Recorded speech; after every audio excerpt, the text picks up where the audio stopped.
Testing. Test 1, 2. Okay, everyone. Let's start the what if. What if Yamcha and the kaioken? Part 8. An eerie black sky covers the city. Yamcha is running in a panic. Tien! Chaozu! Piccolo! He ran forward, following what little energy he felt. He came across Tien, lying in a pile of rubble. Tien, what happened to you? He leaned down. Tien was out cold, a trickle of blood flowing from his nose and mouth. Who did this to you? He saw a shadow approach him from the dark. In an instant he turned around and saw Turles standing above him. His hair was upright in a golden flare. What Goku had made a symbol of hope and courage, Turles seemed to tarnish simply through his demeanor. Wiping a bit of blood from his chin, he said, "Time for some payback." Yamcha jolted awake. Tien! Tien backed up, holding his hands back. Whoa, easy, Yamcha. I was just waking you up. Our time is running out. We should probably leave before Goku and Piccolo come in and drag us out. Yamcha let out a sigh. Sorry, just bad dreams. Yamcha stepped out of the chamber. His eyes adjusted to the darkness outside. Nighttime. I guess we came out a little early, huh, Tien? He walked out into the middle of the lookout and took a deep breath. It feels amazing to breathe fresh air again. He saw a familiar shadow cast on the ground beside of him. Hi, Yamcha. Out early? Yamcha jumped back. Goku! You startled me. Yeah, we got out early. Room's free. Goku nodded. Right. Gee, you sure got strong. I can't wait for my turn. But I can't do it yet. Gohan had to leave to take care of some things. Yamcha asked. I thought you were going in with Piccolo. Goku nodded. Oh, right. Me and Piccolo did some sparring while you were gone. That made Gohan sense our energy. Boy, was he surprised. We took a bit of time to talk, and when I told him about our plan, he wanted to go in with me. Piccolo said he didn't mind to go in alone. Yamcha nodded. I'm glad you're bonding with your son, Goku. It's been so long since you've seen him, hasn't it? Years, even. Kami watched Yamcha's movements. He was stiff, especially around Goku. He seemed anxious and ready to jump at a moment's notice. Goku said, Oh, you did? Cool! I want to see! Yamcha nods. Yep, I'll be more than happy to show it off. Ready? Raging Wolf! A large, bright red silhouette of a wolf emerged from Yamcha's form. Goku's eyes widened with a mixture of shock, excitement, and a sense of happiness for his friend's achievements. He had gotten really strong. Wow, Yamcha, you really pushed the kaioken that far, huh? Say, how about me and you spar for a bit? Goku, in a flash of bright yellow aura, transformed into a Super Saiyan. Tien watched from a distance.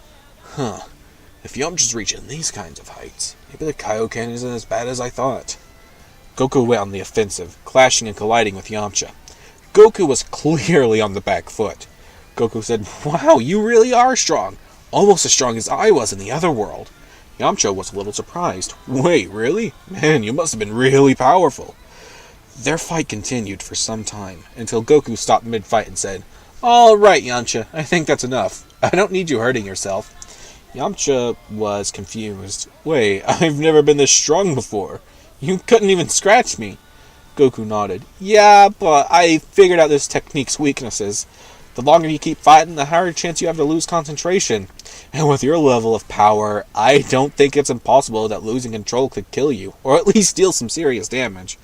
Yamcha realized this and said, yeah, you're right. I shouldn't be this carried away in this sparring match. Later that night, Kami walked into Yamcha's room, which was more of a sleeping bag on the floor than an actual room. Yamcha politely knocked on the empty doorframe. Yamcha, may I speak with you? Yamcha sat up in his bed, stretching his arms. With a yawn, he asked, yeah, sure, what's up, Kami? Kami said, I've seen something terribly wrong with your current well-being. What plagues your thoughts, Yamcha? Yamcha's eyes widened with surprise, but he smirked. I always knew you were very perceptive, Kami. It's nothing to worry about. I've just been having some real bad dreams lately. Kami sits down beside Yamcha.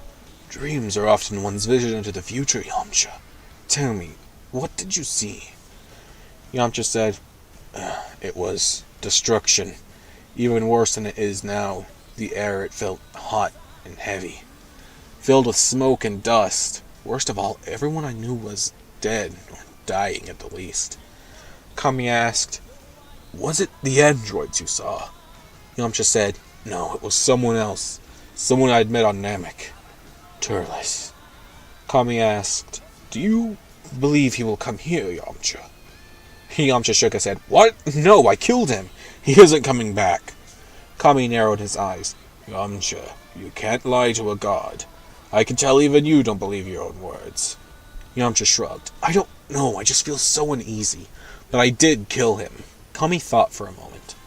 "As Guardian of Earth, I could see anyone who would threaten it. I assure you, if this Turles would arrive, I'll know." Yamcha let out a sigh of relief. Kami was Earth's guardian, and he even informed him of the Saiyans, so surely he could find Turles if he decided to come to Earth. Right? Early the next morning, Gohan and Goku walked inside the time chamber, while Tien and Chaozu said goodbye. About an hour later, Piccolo came up flying to their lookout. "Are they already in the time chamber? This is bad." Yamcha asked, "What is it, the androids?" Piccolo nodded. "They're coming this way." Tien started walking out of his room. "So they found us, have they?" "No problem. We're ready." Yamcha stepped forward. He needed a good fight to take his mind off of things. Android 17 and 18 landed on the lookout. "So this is where that brat went. How have we never noticed this place before, sis?" 18 shrugs. "I don't care. Hey, didn't we kill you?" 17 sighed. "First we find out the green ones somehow survived, and now we come across Wolfboy again?" Yamcha popped his neck. "Sorry to rain on your parade, but it's about time I end this. You're not hurting any more people." 18 laughed. "That's cute. I'll play along. You can fight the bald one this time, 17. It's my turn to have fun with these two." Yamcha gritted his teeth. He wasn't going to play around. Raging Wolf! Suddenly his aura spiked around him, and a shockwave of energy that nearly knocked Tien off his feet was felt across the entire lookout. "I'm not playing your game, 18. He dashed across the lookout in an instant, appearing right in front of the android, and kneed her in the stomach. He kicked her so hard her head started spinning, and her ears rang louder than a church bell. She couldn't help but fall to her knees and vomit on the ground. Yamcha continued, "You're playing mine, and the rules are you both die, right here and right now." 17 dashed forward. "You get away from her!" Yamcha easily ducked his attack and countered with an uppercut that sent 17 flying straight across the lookout. 18 slowly climbed to her feet. "Damn, when did you get so strong?" Yamcha, with a slight smirk, said, "I trained all day yesterday." He picked up 17 by her hair and charged up a ball of ki. And suddenly, faster than anyone could see, 17 kicked Yamcha in his back. "You should watch your blind side, idiot!" Yamcha was caught off guard by the assault and sent his charge ki blast off to the side. He lost his grip on 18, who took the opportunity to put her full body behind an uppercut. Yamcha staggered backwards slightly. A mixture of shock and anger sent through him, but he needed to focus. 17 tripped Yamcha and left him barreling towards the ground. All of these surprises stunned Yamcha long enough to make him lose focus. His aura exploded and Yamcha screamed in pain. His muscles tore themselves apart, and most of his vital organs burst open. Luckily, his heart was strong enough to remain functional. 18 said, "These guys are getting too strong. We should probably kill them." She stepped forward to finish the job, but fell to her knee. "Damn, that kick really did a number on me." 17 rubbed his jaw. "No kidding, he packed a punch." "Don't worry, I'll finish him off for you." Piccolo and Tien stepped forward. "Like hell you will! Come on now, you both know neither of you can stop me." In the middle of his sentence, Tien shouted, "Solar Flare!" In the chaos, Chaozu carried Yamcha off to safety and began healing him. 17 said, "Damn it, where did you take him?" Tien popped his neck. "That's none of your business." Tien powered up and unleashed his own new technique. Suddenly, extra arms sprouted from his body. He placed both of them in front of him in a triangle formation. Tri-Cannon!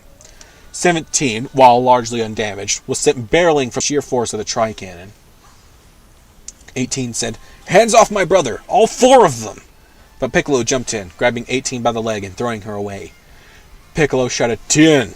Focus on keeping 17 at bay long enough for Yamcha to heal. I got this one." 18 stumbled to her feet. "Even if I am weakened, I can still kill you." Piccolo shrugged. "Sure you can. At least, while I'm like this. I may not know the kaioken, but I have a special trick I've been saving up for a long time." Piccolo clenched his fist and powered up, his body glowing slightly larger than before and his skin turning a dark green. He scoffed, "I never wanted to use this power, but with the world as it is, I'm going to make an exception." 18 asked, "What the hell is that?" Piccolo said, "My father's technique. A crude power-up that shortens my lifespan significantly upon use. He never gave it a full name. He simply called it his full power. But I'll call it the Demon King's Fist." 18 said, "Like that will save you."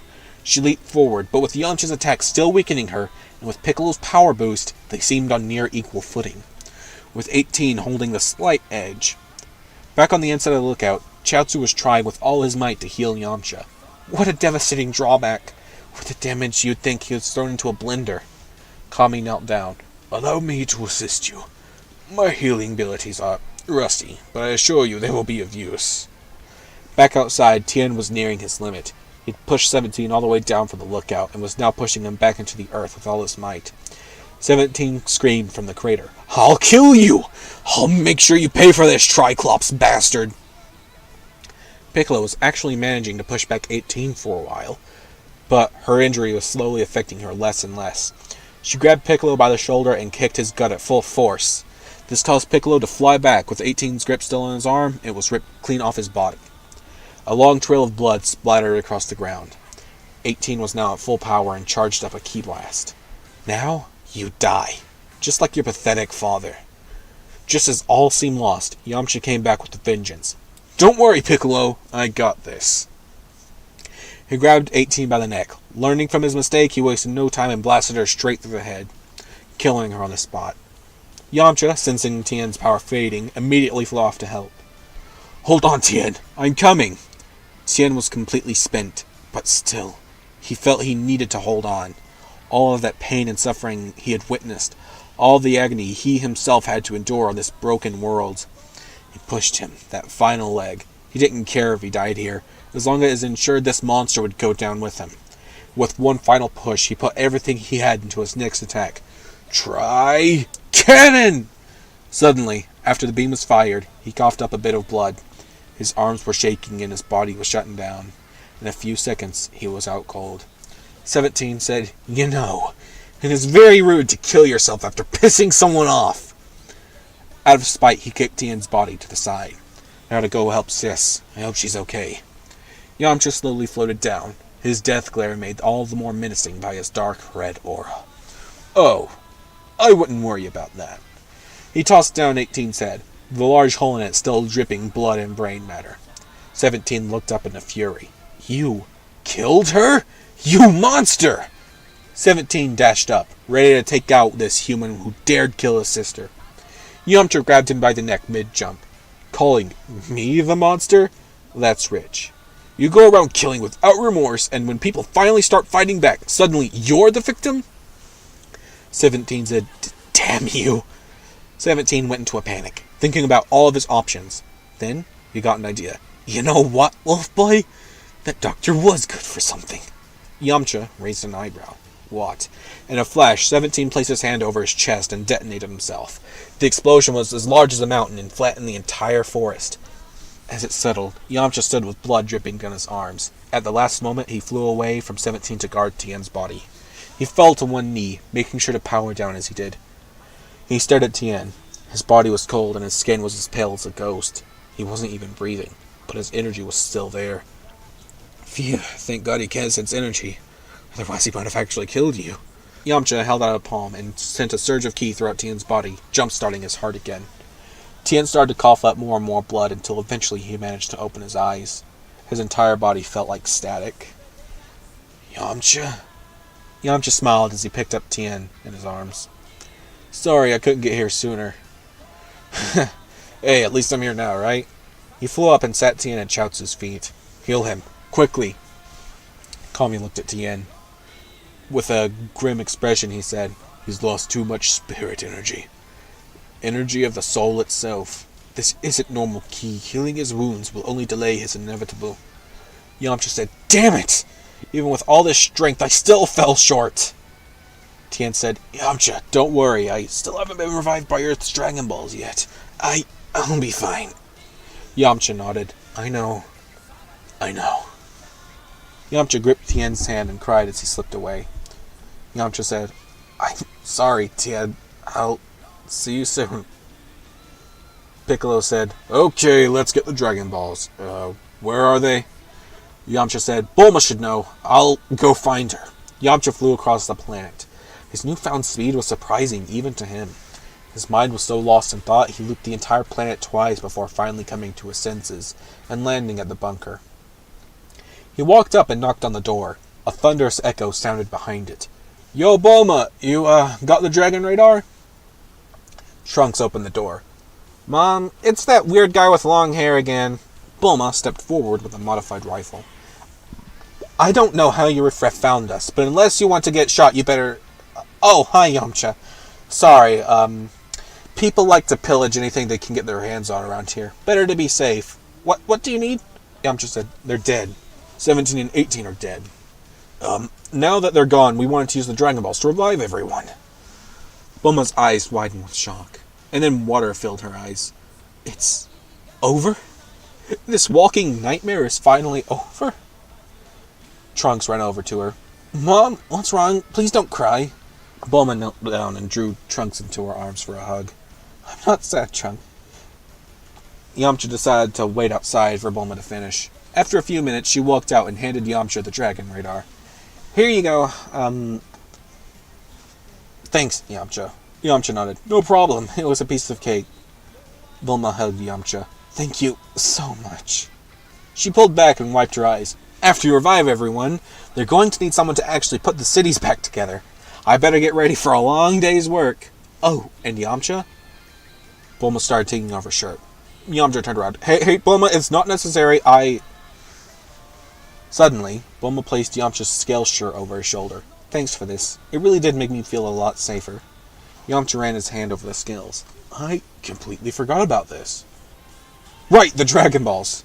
Eager to fix the broken world, Yamcha launched himself at top speeds. The dragon was soon gathered, and a wish was made to revive everyone killed by the androids. Around the world, billions of people sprung to life. Everyone seemed amazed and perplexed. Yamcha looked over Tien's body. Why isn't he being revived? The dragon simply spoke, Your wish has been granted, and disappeared for the next year. Piccolo decided to point out something. I think it's because he killed himself. The androids never even touched him. Yamcha said, Are you serious? Come on! Kami reminded Yamcha that we could still revive him next year, and not to worry. Yamcha sat on the edge of the lookout and took a deep breath. He needed to change the topic. Bulma said she was going to need to rebuild the cities. I think I'll help her with that. I'll always be able to have some muscle on the front lines of these things. Catch you later. Yamcha leapt off the lookout, and with a sonic boom he started flying to Bulma. Chaozu was unsure about what to do. Without Tien, he felt lost, like losing a brother. Piccolo asked, Are we just going to leave them in the time chamber? Kami looked over at the door. Let them have their fun for now. Goku needs to regain his strength regardless. Piccolo nodded and flew off. Chaozu started to float off of Kami's lookout, but Kami placed his hand on his shoulder. I had no idea you were skilled in the art of healing, Chaozu. If you stay here, I could help you improve. Maybe even teach you some other tricks some guardians have up our sleeves. Chaozu nodded. It seemed he was going to have someone looking after him after all. And with that, part 8 is done. Boy, that took longer than I thought it would. My voice is hoarse, and I probably won't get this posted for a while, but hey, it's recorded. Goodbye, everyone, and good luck with tomorrow and every day after. Oh, and keep away for my next video in 1 week. On the dot. I promise this time. I really, really promise.